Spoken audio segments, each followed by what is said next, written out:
Welcome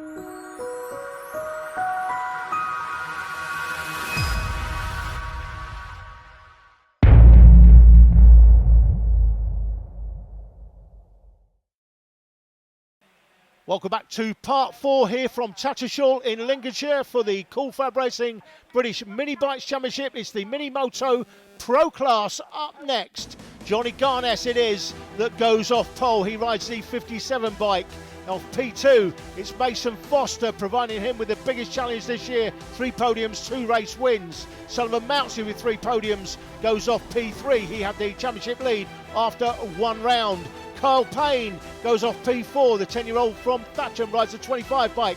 Riding the 21 machine, it's Troy Jeffrey, 9 years of age from Kelso. 1 race win, 3 podiums. Luca Hopkins comes next for Luca Hopkins Racing, obviously. James Rose Jr. with 1 podium goes off P7. Off P8, riding the 55 bike, it's Harrison Desoy, 12 years of age from Thurrock. Off P9, Harrison McKay. It is McKay, not Mackay, those of you who are fans of porridge. He rides a 61 bike. Then the dude comes next off P10. It's Clayton Edmonds riding the 146 bike. Ethan Sparks comes next. Just 7 years of age riding the 62 bike. Going off P12, it's Ron Chopper Harris riding the 66 bike, 10 years of age from Oxfordshire. Then comes Taylor Stewart Campbell, just 8 years of age from Wokingham. Going off P14, out of position for Charlie Tilley, riding the 95 bike. He's had a nightmare so far for him. Ben Jolliffe goes off P15, rides the 125 bike. Then comes Alessandro Valenti, riding the 82 bike. Jamie Woodcock comes next, well out of position down the field. The 12-year-old from Northwich. Off P18, it's JJ Cunningham making his first appearance in the championship this season. Then Jada Howe rides the 50 bike, the 11-year-old from Ipswich. Going off P20, it's Caden Watson riding the 45 bike. Off P21, it's Keaton Payne riding the 12 bike and rounding out the grid. Off P22, making his first appearance in the championship this year, it's Aston Dean riding the 37 bike. Here's my esteemed colleague, Jake Sampson. Johnny Garness pounding his way down to the first corner. It's a cracking start from his point of view, and he leads into that first turn. So it's the Johnny Garness road show for the first few meters of this race. Can he hang on to it from here? It's going to be a very interesting battle as they weave their way through turn 3 up towards the much tighter turn 4 through the right-hander. Back on the power they will go. Johnny Garness leading the championship, leading the race here at Tattershall as well through turn 5. Dropping down then, you move up towards turn 6 into the right-hander as well. Very tight, twisty circuit this. Great pictures from the drone to really give you that sense of how much work these guys are doing. We're on board with Mason Foster, chasing down our race leader, Johnny Garness. So Garness with Foster in pursuit. Just watch as they go through this right-hander. Well, we were just going to keep an eye on him, and then obviously Foster's got a lot to do, so we'll leave him to it for the moment. Third position, chasing them down, Sullivan Mountsie in third place, the 44. This is going to be a really interesting battle, and I don't think Garness is going to be able to run away with this one because Foster looks very motivated early on. Got a bike down there in the middle of the track, so it's Garness and Foster, top 2 in the championship, our top 2 on the track, and being chased by Sullivan Mountsie, who had the championship lead after round 1, after the top 2 here. As we get that confirmed by the graphic there, the top 2 had an incident in, I think it was race 3 at round 1, and Sullivan Mountsie's consistency meant he led the championship after round 1, but after round 2, that's Garness being chased by Foster. 1 and 2 in the championship, as we said before, 1 and 2 on track. Foster just can't seem to get close enough here to Garness. Is he going to go lights to flag? That's Troy Jeffrey on the 21. Making his move for 4th position as well. This is an important championship battle for these 3 riders, for Garness, for Foster and for Mountsie, because this is the first time for quite a few seasons that we've not seen Casey O'Gorman in the Minimoto Pro Championship, only racing in Minimoto Elite, of course. So now this is an opportunity for these 3 to contest for who takes centre stage next in the FAB Mini Bikes paddock.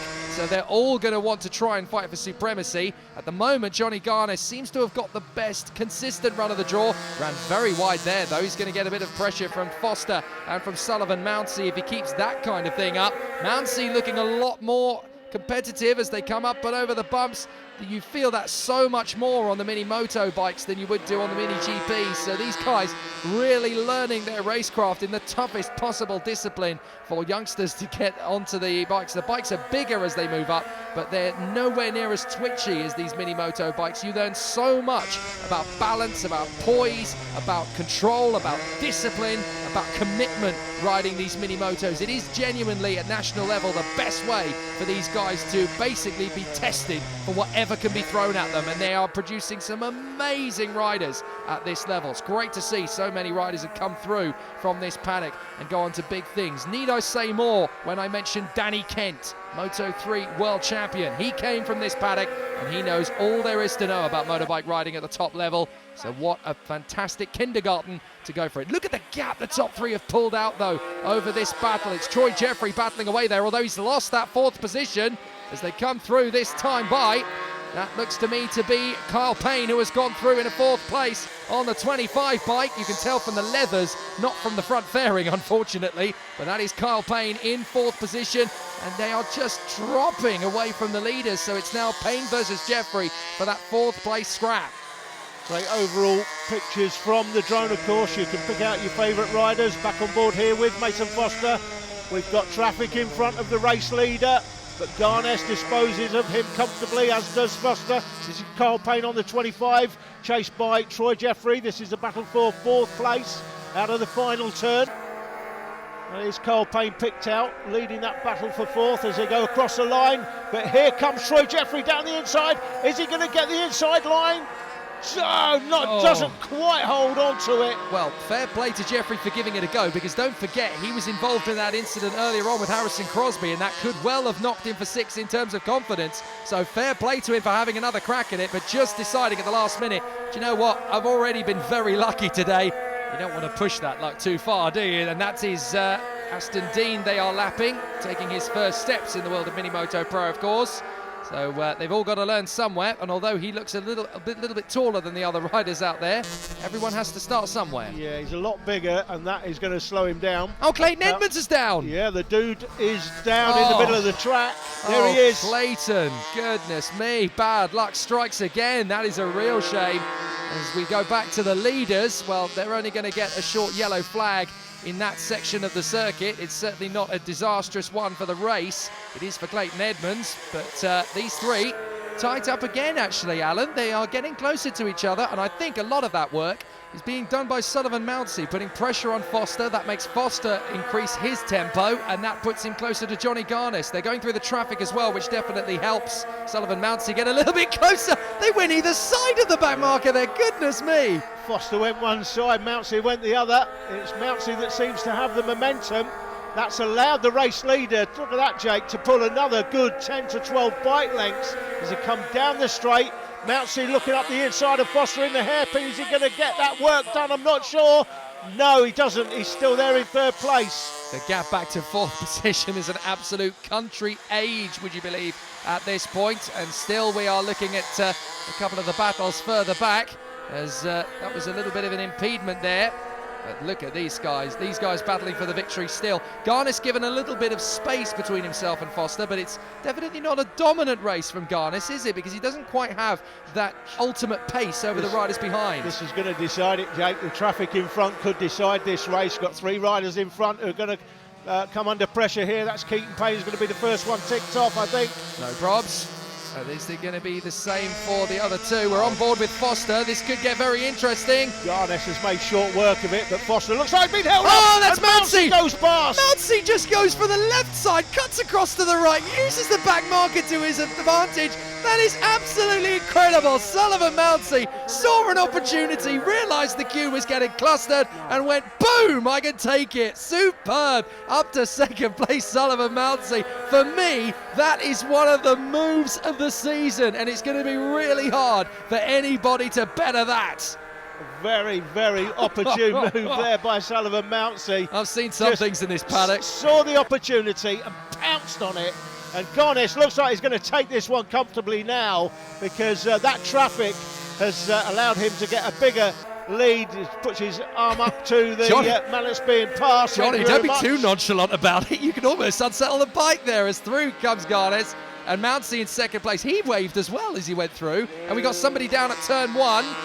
So that is another retirement, unfortunately. But Garnes, it's a shame that Mounsey doesn't have any time to close up on Garnes, because that sort of move gives you that extra burst of confidence. It can be enough as it can give you as much as 2 to 3 tenths of a second more a lap when you're in that sort of mode. But Johnny Garnes is going to get the victory, but I'm afraid the show, as far as he's concerned, almost stolen out from under him by that move from Sullivan Mounsey. That's one of the most impressive second position rides I've ever seen, as they're going to lap traffic again. Garnes, careful Johnny, you don't want to get held up at the wrong part. You actually backed off a little bit there to not get too impeded. That was sensible from Johnny, and that clinches the victory. The checkered flag out for Johnny Garnes. He wins. Sullivan Mounsey, incredible in second place with the move of the season. I'm banking it now. And third position for Mason Foster. What a fantastic battle between those three at the front. They really gave it gusto. And I'd have to say that move from Sullivan Mounsey is one of the best I have seen, certainly in a straight line, and certainly in the midst of a battle of traffic I have ever seen. Garnes, Mounsey and Foster in the top 3 from Kyle Payne and Luca Hopkins. So with Garnes winning the first race of the weekend, he would go on to win the second and third races as well to make a clean sweep. Just like Casey O'Gorman, Johnny Garnes gets the hat-trick, and that puts him large and in charge in the championship standings from Mason Foster, Sullivan Mounsey in third, with Kyle Payne and Troy Jeffrey very closely matched in their fight for fourth position. We'll finish things off at Tattershall with the Minimoto rookies next.